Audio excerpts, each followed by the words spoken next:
Bien, bendecidos, gloria a Dios. Hoy vamos a hablar de la realidad del Día de Muertos. Espero no decepcionar, quebrantar corazones. Pero bueno, abramos nuestra Biblia en una historia que contó el Señor Jesús de dos muertos. Está en Lucas capítulo 16, 19. Y nos ilustra cómo puede ser la muerte nuestra. Como la de uno o como la del otro. Y si gusta nos ponemos de pie para leer lo que dice la Biblia. Dice, versículo 19, había un hombre rico que se vestía de púrpura y de lino fino y hacía cada día banquete con esplendidez. Había también un mendigo llamado Lázaro que estaba echado a la puerta de aquel lleno de llagas y ansiaba saciarse de las migajas que caían de la mesa del rico. Y aún los perros venían y le lamían las llagas. Y aconteció que murió el mendigo y fue llevado por los ángeles al seno de Abraham. Murió también el rico y fue sepultado. Y en el Hades alzó sus ojos estando en tormentos y vio de lejos a Abraham. Al lado de Abraham estaba Lázaro en su seno. Entonces él, dando voces, dijo, Padre Abraham, ten misericordia de mí y envía a Lázaro para que moje la punta de su dedo en agua y refresque mi lengua porque estoy atormentado en esta llama. Pero Abraham le dijo, Hijo, acuérdate que recibiste tus bienes en tu vida y Lázaro también sus males. Pero ahora este es consolado aquí y tú atormentado. Además de todo esto, hay una gran cima, o sea, un gran precipicio, un gran cañón, un agujero muy grande que los separaba, que está puesta entre nosotros y vosotros, de manera que los que quisieren pasar de aquí a vosotros no pueden. A ver, diga por favor conmigo, no pueden. No podían pasar ni salir de ahí. Dice, no pueden pasar ni de allá para acá, ni de aquí para allá. Entonces le dijo, te ruego pues, Padre, que le envíes a la casa de mi padre, porque tengo 5 hermanos, para que les testifique, a fin de que no vengan también ellos a este lugar de tormento. Y Abraham le dijo a Moisés, y a los profetas tienen que los oigan. O sea, cuando dice a Moisés y a los profetas, se refiere a la Biblia, la Torá, que son los primeros 5 libros que llamamos Pentateuco de Moisés, y a todo el conjunto de profetas que vienen después, hablando de esta realidad, ¿no? Entonces le dijo, el rico le dice, no, padre Abraham, pero si alguno fuere a ellos de entre nosotros, de entre los muertos, se arrepentirán. Mas Abraham le dijo, si no oyen a Moisés y a los profetas, pues tampoco se persuadirán, aunque alguno se levantare de entre los muertos. No tiene caso que ninguno de los muertos vayan para allá, ni pueden, y entonces, pues no va a servir de nada. ¿Por qué? Porque Dios quiere que todo esto sea por fe. Si tú crees, vas a poder estar agradando a Dios. Si tú no crees, aunque te prueben, aunque te muestren las realidades, aunque venga el mismo Jesús en persona, no vas a creer, porque así pasó hace 2000 años y así somos. Tiene que ser por fe.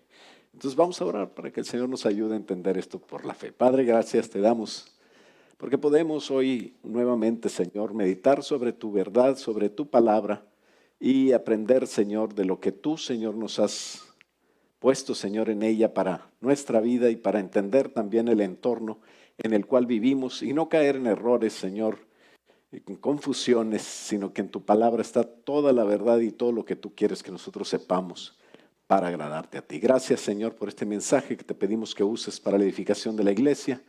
Quita, Señor, todo espíritu inmundo, toda obra de Satanás, toda interferencia en los aires y ayúdanos, Señor, a seguir rendiéndote culto a ti, Señor, no solamente en esta plática, sino en la vida entera, Señor, que tú nos ayudes para poder vivir realmente tu palabra y lo que aprendemos aquí. En el nombre de Cristo Jesús te lo pedimos y todos decimos, amén. Puede tomar asiento. Hebreos capítulo 9, versículo 24, nos sigue hablando de verdades parecidas a la que hay en Lucas, cuando dice que los espíritus o almas de las personas que ya fallecieron, pues no me pueden escuchar.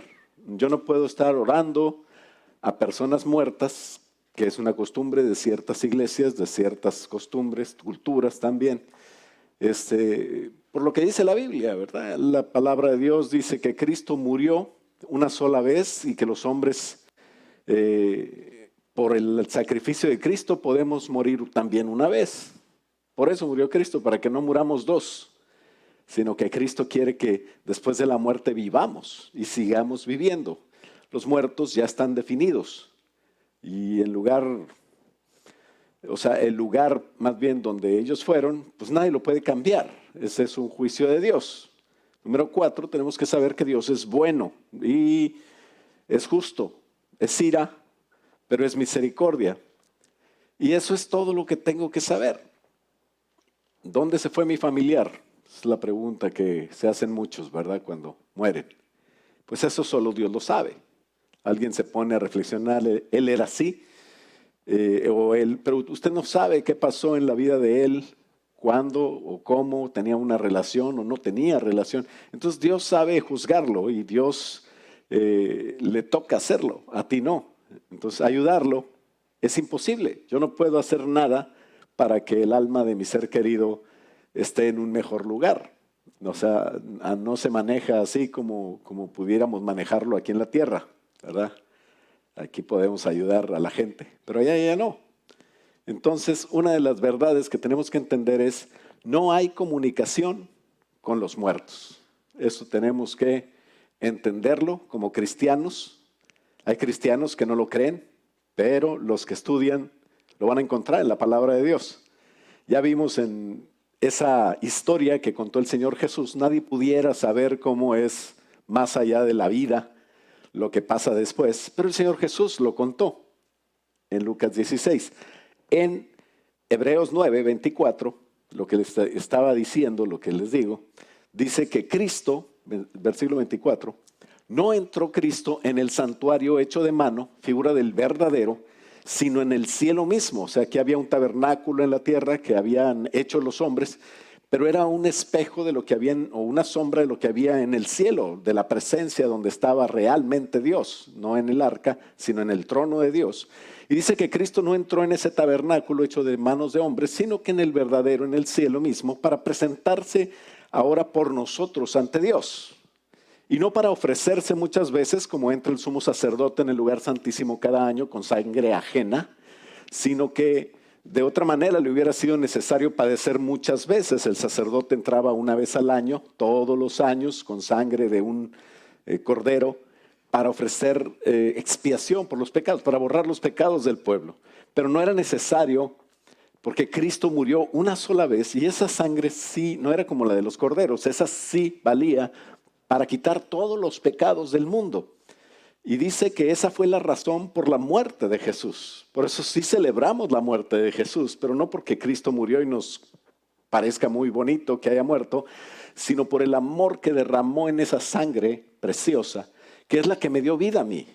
Y esa es la muerte que yo celebro, porque también hay una resurrección que celebro.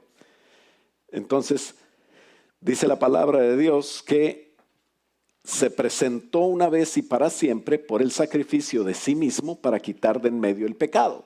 Esa fue la razón, quitar la consecuencia de la muerte, del pecado es la muerte.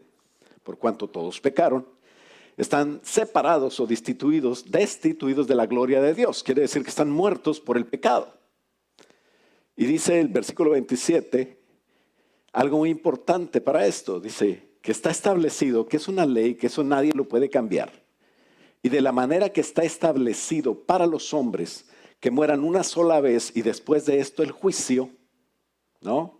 O sea, el hombre tiene una vida y en esa vida tiene la oportunidad. No importa si es un ermitaño, no importa si nunca le hablaron de Jesús, Dios sabe cómo lo va a juzgar, ¿no? Yo tengo que hablar de Jesús porque es la manera que Cristo me llamó para dar salvación a las personas que me rodean. Pero ¿cómo le va a hacer el Señor con todos los demás? Pues no sé, nadie lo sabe, el Señor lo sabe. Y dice que para todos los hombres está establecido que vivan una sola vez, después mueran y haya un juicio. o sea, haya una definición de a dónde van. Así también Cristo fue ofrecido una sola vez para llevar los pecados de muchos y aparecerá por segunda vez sin relación con el pecado. O sea, Cristo vino, nació en humillación, respondiendo a aquella ley que está en la palabra de Dios a través de toda la escritura que dice que el que se humilla será exaltado. Usted la conoce y ya la hemos predicado mucho. Y en esa misma manera Jesucristo vino a humillarse como hombre, a morir como un ladrón, para dar vida y para ser exaltado. Y ahora, siendo exaltado, va a venir otra vez, pero ya no va a venir en relación con los pecados. Ya los llevó los pecados en la cruz. Y dice que aparecerá Cristo otra vez sin relación con el pecado para salvar a los que le esperan. Entonces, tenemos el Día de Muertos, ¿no? El Día de Muertos en México es algo muy especial, porque por las ofrendas que tú ves que ponen en los altares, en las tumbas, te das cuenta que los mexicanos creen que la única manera de que un muerto mexicano vuelva a la vida es a comer y a seguir la tomada, ¿verdad? Por eso ponen eso en los altares, ¿no? Todas las cosas que seguramente los mató son las que le ponen para que vengan los muertos.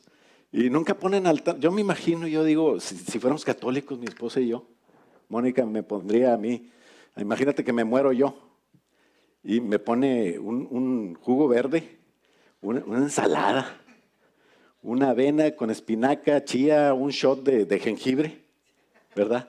Imagínate, yo vengo de la muerte así, ya llegué, a esto vine, no hombre, ahí nos vimos, mejor ya me voy y me muero otra vez, ¿verdad? Pero bueno, yo no sé, los mexicanos somos muy especiales y bueno, pero en realidad no es algo mexicano, no es algo del latinoamericano tampoco. La verdad es que es una celebración que en Latinoamérica, en el norte también o sea, en estos lugares, los indios, aborígenes de aquí que había antes de que vinieran los anglosajones, siempre celebraban a finales de octubre, primeros de noviembre, lo que es la muerte. La Biblia dice, en base a estos versículos que hemos leído, que los muertos no andan aquí. No hay almas en pena, como muchos creen. Y por eso Cristo murió, para que haya definición, más bien para salvar a algunos, a los que quieran, abrir la puerta para salvarlos. Pero los muertos ya están definidos, ¿no? Entonces, número 1, los muertos no andan aquí. Número 2, Cristo murió para eso, para solucionarlo. Número 3, los muertos ya están definidos. Número 4, tienes que descansar en la verdad de que Dios es bueno, Dios es justo y Dios es misericordioso. O sea, ¿cómo va a juzgar Dios? No tengas miedo, va a juzgar justamente. El juicio de Dios es imposible de mejorar, o sea, tú no pudieras hacerlo mejor. A veces nosotros pensamos, qué malo es Dios, ¿cómo puede mandar a alguien al infierno? Cuando tú ya has mandado media vida gente al infierno, ¿no? Que te ha caído mal. Qué bueno que tú no eres Dios. Entonces, confía en Dios, Dios es bueno, es más bueno que nosotros. Pero otra verdad que tenemos que saber y entender es que esta es una celebración mundial. De todas las partes de la tierra, antes de la conquista española, las etnias mexica, maya, purepecha y totonaca celebraban esto. Todo era parte de la celebración de la muerte, pero desde antes de eso, las antiguas civilizaciones, caldeos, asirios, sirios, persas, los egipcios, los griegos, los celtas, los chinos, y en muchas partes del mundo se celebraba y cambiaba un poco según la cultura que lo celebraban. En la Biblia los de Canaán dice que ellos celebraban a sus muertos y los invocaban y se herían como un duelo, como para aliviar el dolor que pudieran estar teniendo ellos, ¿no? Entonces ellos se herían a sí mismos. Los indios en Norteamérica aquí también lo hacían. Y lo que pasa es que en México, ¿por qué le dicen los fieles difuntos o muchos católicos, verdad, en todo el mundo? Porque los católicos cristianizaron la fiesta. Es algo que nosotros no haríamos, pero que ellos hacen. Si no puedes unirte, pues, ¿cómo se dice? Si no puedes contra ellos, pues únete, ¿verdad? Y entonces cristianizaron la fiesta y conservaron la fiesta de los muertos, sincretizando, o sea, juntando las creencias, y en lugar de poner el altar a Dios, bueno, vamos a hacerlo para el muerto, ¿verdad? Total, ya se murió. Y le ponen agua, alimentos, y ellos creen que ellos van a visitarlos, ¿verdad? Le ponen flores, comidas. Yo le he llevado flores a tumbas, ¿verdad? Pero pues no creo que van a venir mis familiares a olerlos, ¿verdad? Yo más bien pienso que debe estar arregladito y bonito, pero no hay otra razón. Celebramos a nuestros muertos, pero no los celebramos en estos días. Celebramos y damos gracias a Dios porque han vivido, porque los conocimos, porque están en la presencia de Dios y ya. Pero no creemos en invocarlos, y algunos creen que vienen y hasta platican con ellos. En realidad no hay almas vagando, no hay permiso, no le dieron permiso a Lázaro de salir, y menos pudieron atender el pedido del rico, donde decía pues que vaya alguien, ¿verdad? Pero sí entendemos cómo fue la historia aquí en la tierra. Los anglosajones vienen de los celtas y celebran el Halloween, el día de Samaín. Este es el día que se suponía que los ganados iban a ser guardados y las cosechas iban a ser recogidas. Y entonces ellos creían que espíritus empezaban a deambular para apoderarse de los cuerpos de los vivos, y sus muertos salían del cementerio y venían, y entonces pedían alimentos y maldecían, ¿verdad? De ahí viene el trick or trick, ¿verdad? O sea, o me das o te maldigo. Y esos espíritus en realidad no eran de muertos. Sí había algo, había movimientos, hay cosas que pasan, no podemos negarlo. Pero entonces, ¿qué espíritus son? Si la Biblia dice que no pueden ser los espíritus de los muertos, de los que han fallecido, de los seres queridos nuestros, ni de los que no eran tan queridos, como aquella señora que dice, ¿cómo era su marido? No, hombre, era un borracho, qué bueno que se murió. Pero ahí estaba en la tumba y arreglándole. Y bueno, pues cada quien. Y bueno, entonces, ¿quiénes son esos espíritus? Pues son espíritus inmundos. La Biblia sí habla de los espíritus inmundos y dice que se visten de ángel de luz, que están engañando, que son espíritus engañadores. Y aquí está la respuesta de todo lo que pasa. ¿Me das algo o te hago una maldad? ¿Verdad? No es el espíritu de Dios, ni un espíritu bueno, sino que en realidad detrás de todo esto hay una fiesta a los demonios. Eso es la verdad. La realidad es que es una fiesta a la muerte. Es un demonio tremendo, la muerte. Los celtas se disfrazaban de pieles de animales para no ser descubiertos por los espíritus que, según ellos, esa noche recobraban la vida. Entonces de ahí viene la costumbre de disfrazarse también. Pero en realidad, ¿a quién celebran? Es una celebración a la muerte, ¿no? Eso tenemos que entenderlo. No es a los muertos, es una celebración mundial, ese es un punto, pero la siguiente es una celebración a la muerte, ¿no? No es a los muertos no están.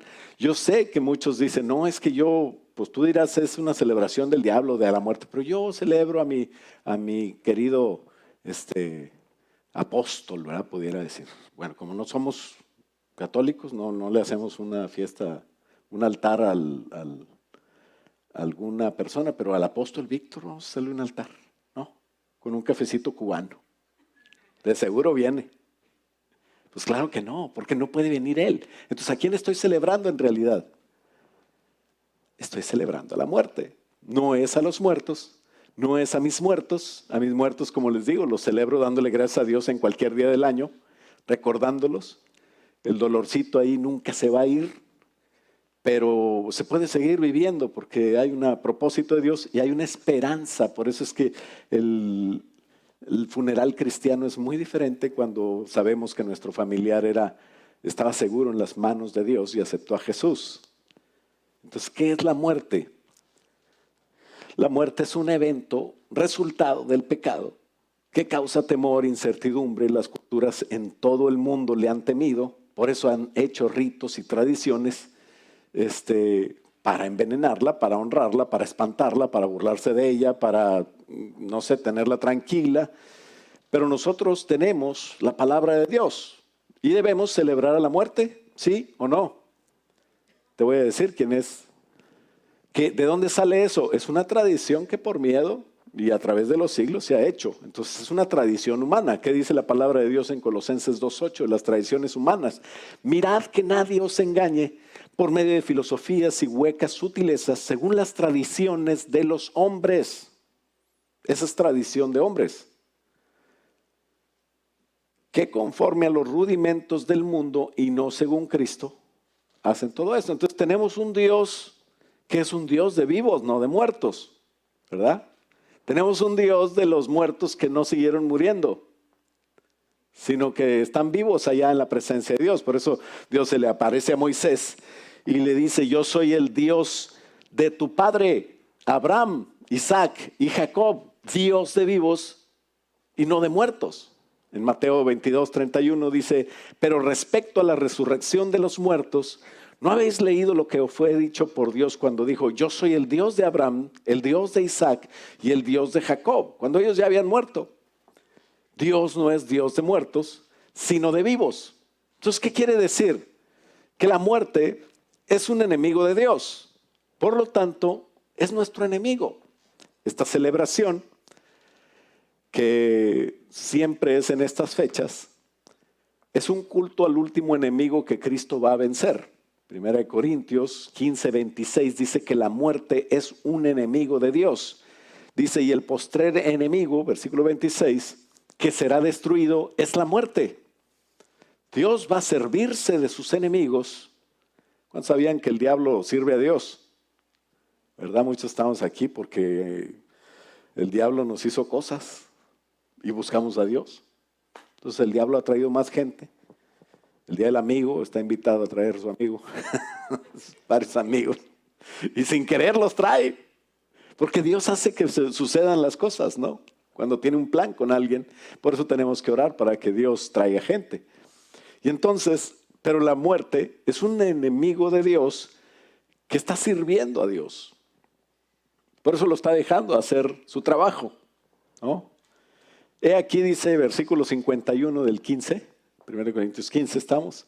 He aquí os digo un misterio: no todos vamos a morir, no todos dormiremos, pero todos vamos a ser transformados. En un momento, en un abrir y cerrar de ojos, a la final trompeta, porque se tocará la trompeta. Y los muertos serán resucitados incorruptibles y nosotros seremos transformados, pensando en que iba a estar vivo el narrador. Porque es necesario que esto corruptible, aunque no estemos muertos, esto está corruptible, ¿no? Porque es necesario que esto corruptible se vista de incorrupción y esto mortal se vista de inmortalidad. Y cuando esto corruptible se haya vestido de incorrupción y esto mortal se haya vestido de inmortalidad, entonces se cumplirá la palabra que está escrita: sorbida es la muerte en victoria. Se acabó. La muerte se desapareció. ¿Dónde está, oh muerte, tu aguijón? ¿Y dónde, oh sepulcro, tu victoria? Ya que el aguijón de la muerte es el pecado, porque el pecado produce muerte. Y el poder del pecado es la ley, porque todos hemos quebrantado la ley. Mas gracias sean dadas a Dios, que nos da la victoria por medio de nuestro Señor Jesucristo. Entonces, ¿qué es esto? Esta fecha, estos días. ¿Por qué no debemos de participar en ellos? Porque este es un culto a la muerte. Es como celebrar al enemigo de Dios. Qué triste que celebren al enemigo de Dios y no lo sepan, ¿verdad? Yo creo que Dios tiene que tratar con esa gente para hacerle entender, pero si alguien entendiendo lo hace, pues realmente estaría muy loco, ¿no? Entonces qué triste que hay cristianos que como quiera se meten en estas cosas. Entonces es un engaño del diablo, se le rinde culto al diablo, se disfraza como un ángel de luz. 2 Corintios 11:14 dice: y no es maravilla, porque el mismo Satanás se disfraza como ángel de luz. Entonces todos los demonios se disfrazan como angelitos de luz, ¿verdad? Y qué bonito: ay, mi familiar, ¿y dónde dejaste el oro? Y pues está enterrado en tal parte, ¿verdad? Y va y desentierra y gasta un dineral para sacar, y saca una jaula con un loro. Ahí estaba el oro. Qué triste, qué mal chiste, ¿verdad? Perdón. Es para que no se me duerman. Si no se ríen cuando nos dicen, el pastor, ¿verdad?, con sus chistecitos. Sigue predicando mejor, pastor, para ya irnos pronto. Ok, bueno. Pues no podemos nosotros juzgar a nuestros padres que nos llevaban al panteón, ¿verdad? Y nuestro anhelo era la manzanita esa de caramelo, ¿no? La caña de azúcar. ¿Qué más? Bueno, había un montón de taquitos y cosas en todos lados, ¿verdad? Entonces, pues sigue comiendo cosas bonitas, ¿verdad? Pero todo el año, ¿por qué se batalla, verdad? No tiene que esperar el Día de Muertos ni ir al panteón. Pero bueno, no nos toca juzgar a nuestros padres. Ellos no lo hicieron por mal. A veces lo hicieron socialmente, a veces creían realmente lo que estaba pasando. Y debemos de no juzgarlos, pero sí tenemos que andar a nuestra luz, ¿verdad? Yo no voy a criticar al que anda a la luz que anda, porque a lo mejor yo andaba así. Más bien tenemos que orar por ellos y pedirle al Señor que nos use, no para convencerlos, sino que el Espíritu Santo los convence y que Él nos use para enseñarlos, ¿no? Porque nosotros no convencemos de nada. Lo que va a hacer es enojarse con ellos y les va a caer mal. Yo le dije a Mónica, vamos a caerle mal a más gente, mira lo que voy a predicar hoy. Bueno, ni modo. El trabajo del pastor es decir la verdad de Dios. Pero debemos de andar a nuestra luz, eso sí es una verdad. Y por todo esto, para vencer a la muerte, quitar el efecto del pecado, vencer al diablo, Jesús tuvo que padecer y morir por nosotros. Y la resurrección de Jesús es la prueba del inicio de nuestra victoria sobre todo esto. Un día Jesús venció a este reino. ¿Sabes de quién es el reino de la muerte?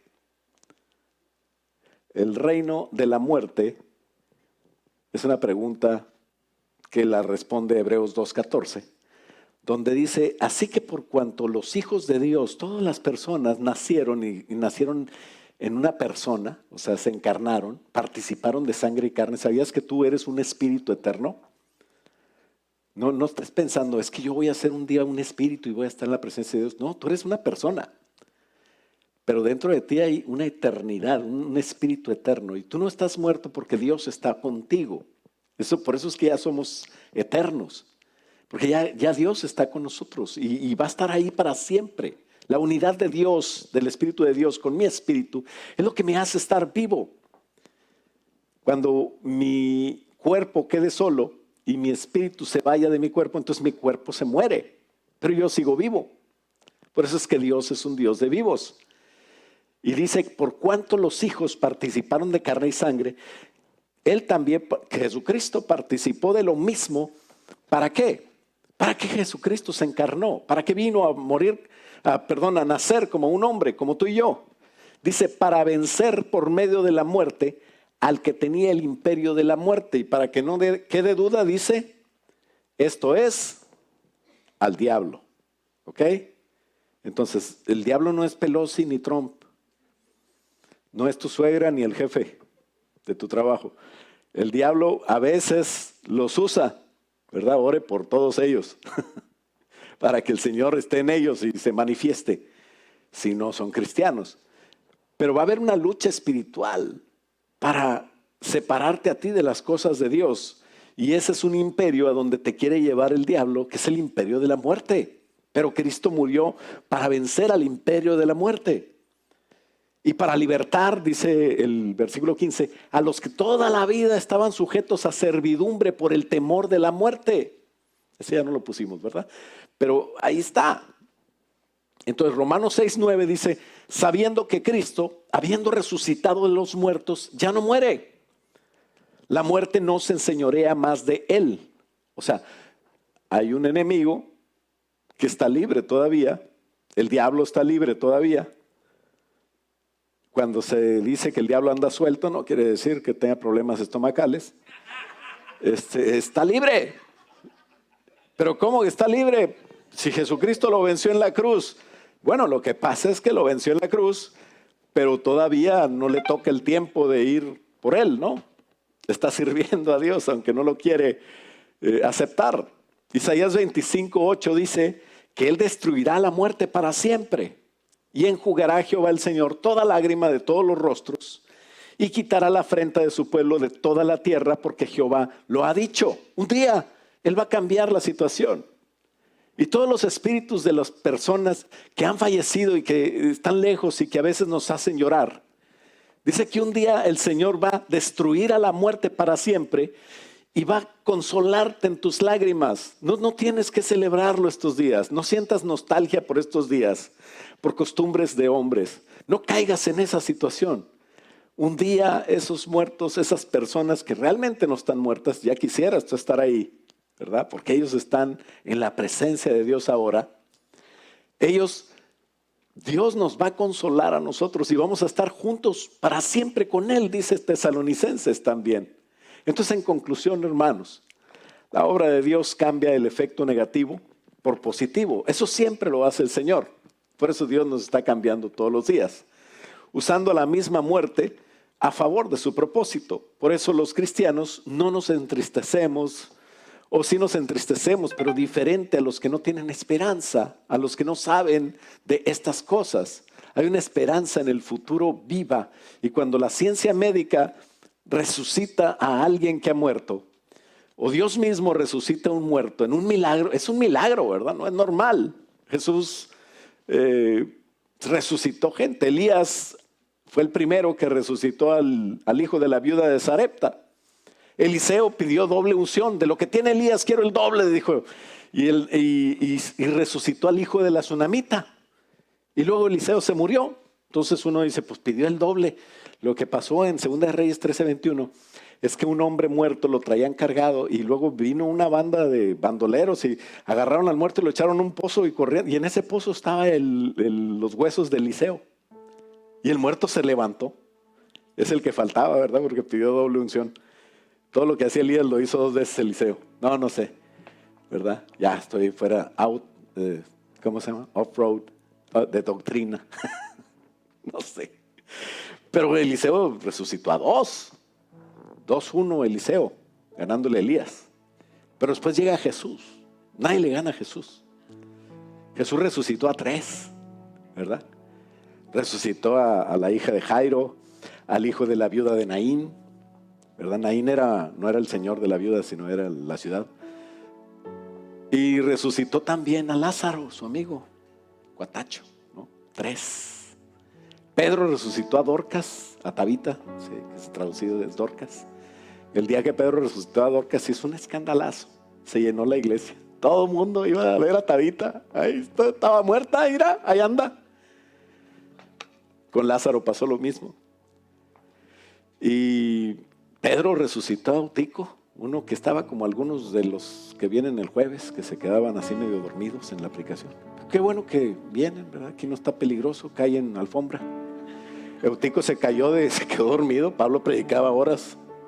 Si alguno se queja de mi predicación, es que dura 20 minutos. No, hombre, ya te bañaste. Entonces, Eutico se cayó, dormido en la predicación de Pablo. Y lo resucita Pablo. Pero el hijo de la viuda de Sarepta, el hijo de la viuda de Naín, el hijo de la hija de Jairo, que no se llamaba Talita Cumi, eso quiere decir levántate. Una hermana decía, resucitó a Talita Cumi. Pero todos ellos volvieron a morir. Se murieron. Lázaro se pudrió 2 veces. No sé si hay gente que se haya podrido más de una vez. Pero la resurrección de Cristo, que fue la primera resurrección completa en cuerpo y alma y espíritu, completa, regenerada, preciosos. El Señor Jesús, resucitó. Es un milagro mayor que volver a la vida a la gente. Hasta los doctores podrían, tal vez, el Señor les permite a veces resucitar muertos, ¿verdad? Dicen que San Pedro estaba allá arriba y que tocaban a la puerta y no había nadie. Y otra vez, se enojaba San Pedro y dice, bueno, me voy a quedar aquí cerca de la puerta a ver quién está jugando con el timbre. Y donde timbró así, que lo agarra del cuello y dice, ¿por qué estás jugando con el timbre? Y dice, no, son los doctores que me están resucitando. Ya no voy a hacer chistes. Eso no es así, ¿verdad? Ni San Pedro está en la puerta, pero bueno. El Señor no quiere volverte a la vida. La muerte es un paso nada más. El Señor no nos va a volver a la vida, sino que Él es la vida. Está conmigo, Él es la vida. Jesús dijo en el Juan 11:25, el Evangelio de Juan: yo soy la resurrección y la vida. El que cree en mí, aunque esté muerto, vivirá. No va a vivir donde tú quieres, pero va a vivir. El que cree, aunque esté muerto, vivirá. Por eso es que tenemos que creer, tenemos que compartir, tenemos que ayudar a otra persona a entender, que tenemos que orar por esa gente para que cuando tú le hables ellos entiendan y crean. Eso es empezar el proceso de salvación, de darle vida. El milagro más grande no es volver a la vida, es que realmente tengan a Jesús, tengan la vida. Acuérdate lo que dice Juan 10:10: el ladrón no viene sino para hurtar, matar y destruir. Por eso es que la celebración de la muerte es tan padre. Estás engañado, ten cuidado. Jesucristo dice: yo he venido para que tengan vida y para que la tengan en abundancia. La vida está en Jesús. El enemigo busca tu muerte y quiere que te distraigas en idolatrías, en celebraciones, en cosas que no deben de ser, para robarte la bendición de Dios y destruir todo lo que Dios tenía para ti. En tu vida, eso es peor que la muerte. Vivir perdiendo todo lo de Dios es triste. Pero la obra de Jesús restaura lo muerto. La obra de Jesús nos dice: no celebres a la muerte, celebra la vida. Venimos en su contra con la vida. Por eso hoy estamos aquí y los felicito por estar aquí. Les invito a ponerse de pie y a orar. Padre, en el nombre de Jesús oramos, Señor, por la vida tuya, Señor, que sea más viva en nosotros. Que quites toda enfermedad, Señor. Quita todo lo muerto, quita todo lo que se ha separado de ti en nuestra vida. El mal carácter, los pensamientos malos, la voluntad que no es correcta, no es de acuerdo a la tuya. Esas emociones que no deben de estar ahí, sentimientos que no nos ayudan. Ayúdanos a perdonar. Hoy, Señor, nos sujetamos a ti, Señor. Queremos estar contigo. Invocamos tu Santo Espíritu, Señor, para doblegarnos ante Él y tener una comunión, una obediencia a ti, una oración eterna, Señor, contigo, sin cesar, en sujeción viva y abundante en ti, Señor. Que la muerte pase, Señor, de nosotros, y que todo lo que está muerto en nosotros viva, Señor, y quita, Señor, toda maldición en el nombre de Cristo Jesús. Convierte la bendición, Señor. Que nuestra rebelión, Señor, se quede atrás, Señor, y nos ayude como una experiencia que no queremos volver a pasar, y ahora ser personas obedientes, Señor, en una obediencia perfecta para tu gloria y tu honra, Señor, participando de las obras tuyas y no participando de las obras del diablo, sino más bien reprendiéndolas, Señor, y participando, Señor, de tu pan, de tu vino, Señor, de tu gozo, Señor, de tu sangre preciosa, Señor, que nos amó, que fue derramada por nosotros.